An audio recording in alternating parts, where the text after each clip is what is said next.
जय हिंद प्यारे साथियों। कैसे हो आप सब? बिल्कुल मस्त होंगे। यू विक्टर ज्ञान यूट्यूब चैनल पर आप सभी का बहुत बहुत स्वागत है।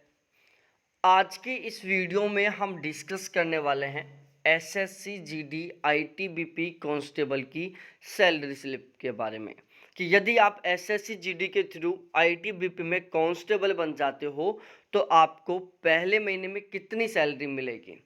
इस बहुत ही इंटरेस्टिंग टॉपिक के ऊपर हम डिस्कस करेंगे। सबसे इम्पोर्टेंट टॉपिक पर भी हम करेंगे कि जब आप रिटायरमेंट लेकर आओगे ना तब आपकी सैलरी कितनी रहेगी, क्योंकि जब भी हम किसी भी जॉब में लगना चाहते हैं तो हमारे दो क्वेश्चन होते हैं सबसे बड़े सैलरी को लेकर, जिसमें एक क्वेश्चन तो ये रहता है कि यदि हम इस पोस्ट में लगते हैं तो पहले महीने में हमें कितनी सैलरी मिलेगी, और दूसरा हमारा ये क्वेश्चन रहता है जिसको हम जानने की कोशिश करते हैं कि जब हम इस पोस्ट से रिटायरमेंट लेकर आएंगे उस टाइम हमारी लगभग कितनी सैलरी रहेगी। तो आज हम इन दोनों टॉपिकों के ऊपर इस वीडियो में डिस्कस करने वाले हैं। तो हम अपने इस वीडियो की शुरुआत करते हैं। सबसे पहले मैं आपको बताऊं यहाँ पर कि यदि आप एसएससी जीडी से आईटीबीपी में कांस्टेबल बनते हैं तो आपका जो ग्रेड पे है 2000 रुपये रहने वाला है। पे स्केल 5200 रुपये से लेकर 20,200 रुपये के बीच में रहने वाला है, और आपका जो बेसिक पे है वो 21,700 से 69,100 रुपये के बीच रहने वाला है। जो सैलरी है वो केवल इसी के आधार पर बनती है, बेसिक पे के आधार पर। तो अब हम अपने इस वीडियो की शुरुआत करते हैं। सबसे पहले हम बात करते हैं यहाँ पर बेसिक पे के बारे में कि जब आप आईटीबीपी में कांस्टेबल बन जाओगे तो आपका जो पहले महीने का स्टार्टिंग का जो बेसिक पे है ना वो रहने वाला है 21,700 रुपये। इससे कम तो आपकी सैलरी कतई नहीं रहने वाली। मतलब आपकी जो सैलरी का मिनिमम स्टार्टिंग है ना वो रहने वाला है 21,700 रुपये से। अब इसमें आपको बिल्कुल अलग अलग टाइप के अलाउंस मिलने वाले हैं। सबसे पहले हम बात करते हैं डीए के बारे में। डीए डीएनएस अलाउंस, इसको महंगाई भत्ता बोलते हैं। दिन प्रतिदिन महंगाई बहुत ज़बरदस्त तरीके से बढ़ती जा रही है। इसको ध्यान में रखते हुए जो गवर्नमेंट है वो अपने जितने भी एम्प्लॉय हैं उनको महंगाई भत्ता देती है। फिलहाल में जो डीए की रेट है वो 42% है। तो गवर्नमेंट अपने जितने भी एम्प्लॉय हैं उनको 42% डीए देती है। अब यदि हम बेसिक पे 21,700 रुपये का 42% कैलकुलेट करते हैं तो ये मान निकल कर आता है 9,114 रुपये। तो आपका डीए बना 9,114 रुपये। उसके बाद हम बात करें एचआरए के बारे में। देखो एचआरए की सेंट्रल गवर्नमेंट ने टोटल 3 स्लैब बना रखी है, 9%, 18%, 27%। यदि आपकी पोस्टिंग मेट्रो सिटी में रहती है तो आपको 27% एचआरए मिलेगा। यदि आपकी पोस्टिंग गाँव में रहती है तो आपको 9% एचआरए मिलेगा। और यदि आपकी सिटी इन दोनों के बीच के सिटियों में रहती है जो थोड़े मतलब बड़े शहर हैं लेकिन बहुत बड़े शहर नहीं हैं, तो वहाँ पर आपको जो एचआरए है वो कितना मिलेगा, 18% मिलेगा। जैसे स्टेट जो कैपिटल हैं जैसे जयपुर हो गया, यहाँ पर 18% एचआरए मिलता है। लखनऊ हो गया, यहाँ पर 18% एचआरए मिलता है। इंदौर हो गया, यहाँ पर 18% एचआरए मिलता है। तो यहाँ पर यदि आप आईटीबीपी में लगते हो ना तो आपको मात्र 9% एचआरए मिलेगा।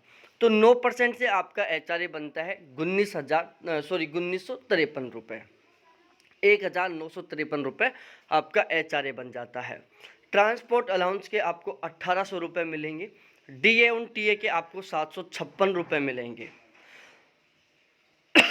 अब बात करें राशन मनी के बारे में। राशन मनी अलाउंस तो जितनी भी बेल्ट वाली नौकरियां होती है जैसे पुलिस हुई, आर्मी हुआ, और ये कांस्टेबल वगैरह हुए, तो इन सभी को गवर्नमेंट राशन मनी अलाउंस भी देता है, मतलब खाने का। तो ये मिल रहा है 3,810 रुपये। ये पर डे के अकॉर्डिंग मिलता है, पर डे का 127 रुपये। ये सीन क्या होता है कि सपोज डेट आप एक महीने में कंप्लीट रेगुलर आपकी पूरी पूरी अटेंडेंस है तो ये आपको 1 रुपये नहीं मिलेगा, क्योंकि जो आपके खाने का रुपये 127 रुपये के अकॉर्डिंग डिडक्ट होता रहता है, कटता रहता है। और सपोज दैट आप एक महीने की छुट्टी लेकर घर पर आ गए तो ये कंप्लीट 3810 रुपये आपके अकाउंट में ट्रांसफ़र कर दिए जाएंगे, क्योंकि आपने वहाँ पर एक दिन भी खाना नहीं खाया। तो ये राशन मनी अलाउंस है जो 3810 रुपये 127 रुपये पर डे के अकॉर्डिंग मिलता है। उसके बाद हम बात करते हैं जो डिपेंड करता है कि आपने वहाँ पर कितने दिन खाना खाया है। सपोज डेट आपने 20 दिन वहाँ पर, एक महीने में 20 दिन जॉब की, तो फिर 127 रुपये पर डे के अकॉर्डिंग 20 दिन का आपका कट जाएगा, और बाकी का जो अमाउंट है, बाकी के जो दिन का अमाउंट है वो आपको मिल जाएगा। उसके बाद रम अलाउंस की बात करें, वो 248 रुपये मिलता है। सुप टॉयलेट अलाउंस आपको 45 रुपये मिलेगा। अब सबसे मेन है यहाँ पर रिस्क अलाउंस, जिसको यहाँ पर हार्ड रिस्क अलाउंस भी बोलते हैं। ये डिपेंड करता है आपकी पोस्टिंग के ऊपर कि आपकी पोस्टिंग कहाँ पर है। सपोज डेट आपकी पोस्टिंग एक ऐसे एरिया में जो बहुत ही ज़्यादा हार्ड है, जहाँ पर ड्यूटी करना बहुत ही डिफ़िकल्ट काम है, तो वहाँ पर जो आपका हार्ड रिस्क अलाउंस है वो बहुत ज़्यादा रहने वाला है। हार्ड रिस्क जो अलाउंस है ये 9700 रुपये से लेकर 22,000, लगभग 22,000 रुपये के बीच में मिलता है। यदि आप ITBP में लगते हो तो आपकी जो पोस्टिंग है वो चाइना और भारत के बॉर्डर के बीच में रहेगी। तो यहाँ पर चांस है कि जो आपको हार्ड रिस्क अलाउंस है वो 20,000 रुपये के आसपास तक मिलेगा, एवरेज मान कर चल रहे हैं। इसमें भी कैटेगरी बनी हुई है कि यदि आप इस एरिया में काम करोगे तो आपको 22,000 मिलेगा, इस एरिया में काम करोगे तो आपको 18,000 मिलेगा, इस एरिया में काम करोगे तो आपको 20,000। ठीक है, जो ITBP की बाउंड्री है उस पर भी इन्होंने डिसाइड कर रखा है कि यदि इस एरिया में ड्यूटी करते हैं तो रिस्क अलाउंस इतना मिलेगा, इस एरिया में ड्यूटी करते हैं तो रिस्क अलाउंस इतना मिलेगा। तो हम यहाँ पर लगभग 20,000 रुपये लेकर चल रहे हैं कि यदि आप ITBP में लगते हो तो जो आपका रिस्क अलाउंस हो लगभग 20,000 रुपये रहेगा। तो इस तरीके से आपकी ग्रोस सैलरी बनती है 59,426 रुपये। कितनी बनती है? 59,426 रुपये। अब इसमें डिडक्शन के नाम पर सबसे पहला आपका NPS कटेगा, बेसिक पे और DA का 10% कटता है, तो ये कट जाएगा आपका 3,081 रुपये। CGGIS में आपके 60 रुपये कट जाएंगे, टोटल कटौती होगी 3,141 रुपये की। अब सबसे मेन बात आती है नेट सैलरी की, जो आपके अकाउंट में ट्रांसफ़र होने वाली है। तो यदि आप ITBP में कांस्टेबल बनते हैं तो आपकी पहले महीने की जो सैलरी है वो रहने वाली है 56,285 रुपये, जो आपके अकाउंट में ट्रांसफ़र की जाएगी। तो इस तरीके से ये ITBP कांस्टेबल की सैलरी स्लिप का वीडियो था।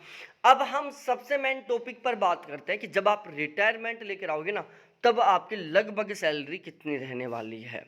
तो यहाँ पर आपका पहले महीने का बेसिक पे 21,700 था, और आपकी नेट सैलरी बनी है 56,285 रुपये, लगभग 2.5 गुना ज़्यादा, बेसिक पे से लगभग 2.5 गुना के आसपास सैलरी मिली है।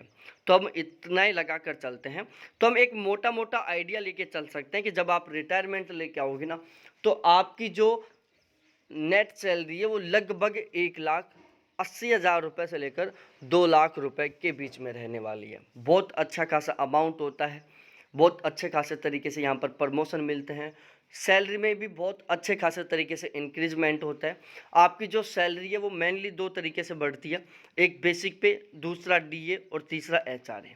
बेसिक पे जो कि आपका हर साल 3% बढ़ेगा, DA ये डिपेंड करता है गवर्नमेंट के ऊपर, लेकिन एवरेज मानकर चले तो एक साल में ये लगभग 5 से 7% के बीच में आपका बढ़ता रहता है।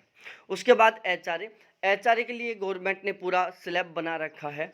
जैसे इन्होंने बना रखा है कि यदि DA की रेट 50% से ज़्यादा हो जाएगी तो आपका जो HRA है वो 9%, 18%, 27% से बढ़कर 10%, 20% और 30% हो जाएगा। तो इस तरीके से सैलरी में टोटल 3 तरीके से इंक्रीजमेंट हो रहा है। ये वीडियो आपको बहुत अच्छा लगा हो, आपके सभी के सभी डाउट क्लियर हो गए हो, तो इस वीडियो को लाइक करो, अपने दोस्तों के साथ शेयर करो। चैनल को अभी तक सब्सक्राइब नहीं किया तो प्लीज़ एक बार चैनल को भी ज़रूर सब्सक्राइब करो। बहुत बहुत धन्यवाद आप सभी को देखने के लिए। थैंक्स बाय प्यारे साथियों, फिर मिलते हैं हम इसी तरीके से दूसरे वीडियो के साथ।